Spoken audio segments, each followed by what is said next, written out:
In this video, I'm going to break down the investing strategy called dollar cost averaging. Then we're going to look at the pros and cons of such a strategy, and if this is something that you should do in preparation for your own retirement. So hit that like button and let's get started.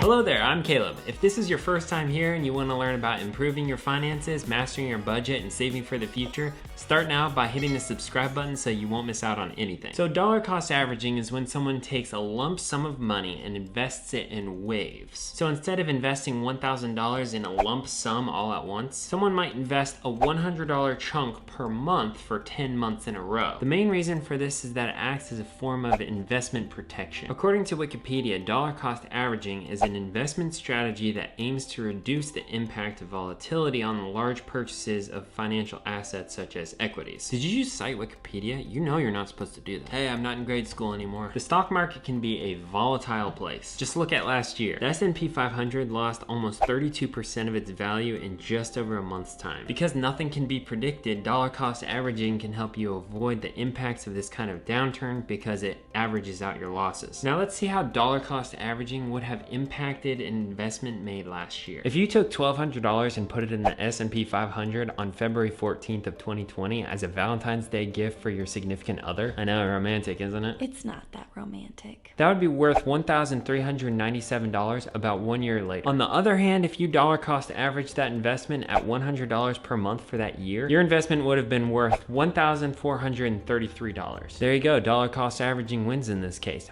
but by a surprisingly small margin. I mean, we invested that $1,200 right before the market dropped, right? And that's the crazy thing. This is an extreme example because of the effects of Rona. But what we find is that dollar cost averaging in this case only beat out lump sum investing by 2.5%. Sure, everything helps, but that's not a life-changing amount of money. $36 is like enough to get a vanity plate. Now this was only a year's time, so let's look at a long-term comparison between lump sum investing and dollar cost averaging. Forbes posted an article in February breaking this down. They referenced a study conducted by Vanguard which found that lump sum investing actually beats out dollar cost averaging about 2/3 of the time. It didn't matter if it was the US, the UK, or Australia. Now before we get into how this should affect us as investors, we gotta thank our sponsor, lawnmowers. Well, battery powered lawnmowers. Our lawnmower needs a fuel pump, so this is our lawn right now. Plus we have our fertilizer running all over the place, so it's just a really bad combination. So dollar cost averaging is the strategy that the vast majority of people use for their investing. And the reason is because investing happens at the speed of cash, meaning in theory you can't invest what you don't have. So for me and Bailey, 15% of each paycheck goes to our 401ks every payday. Our dollar cost averaging looks like us investing every 2 weeks because that's when we get paid. We don't have a huge amount of cash just ready to be thrown into the market, unless you count our emergency fund. But we keep that around just in case chocolate milk miraculously drops in price. But know this, if you have cash, whether a lot or a little, that you're planning on putting into the stock market, statistically you're more likely to do better by throwing it all in as a lump sum rather than putting smaller chunks in over a longer period of time. Now there is still a 33% chance that dollar cost averaging would do better over the long term. Regardless, if you plan to invest and leave your money in for 10 to 40 years, your lump sum or dollar cost investment will do fine. Whatever you feel more comfortable with is the direction that you should go. But I have to make myself very clear, my talk on the subject does not constitute investment advice. So go talk to an investment professional and discuss your goals and your situation with them. But whatever you do, just please make sure that you're preparing for the future. That means paying off debt and saving for emergencies and retirement. And if you need help just getting started, if you need some direction and some encouragement, or if you just need help starting and sticking to a budget, I'm more than happy to listen to your situation and help you develop a plan for moving forward. That's what I've been trained to do as a financial coach, and that's why I make these videos, because I freaking love it. So check out the link down below in the description, or just hit me up in the comments. Now make sure you like and subscribe if you found this information valuable, and leave a comment down below because I make it a point to respond to every single one. And remember, money doesn't have to be confusing. You can control it. If you'd like to see more videos about retirement and investing, check out this playlist up here. And if you'd like to see another video about the reason your money keeps vanishing, check out this video right here. Very funny. It's one of my favorites.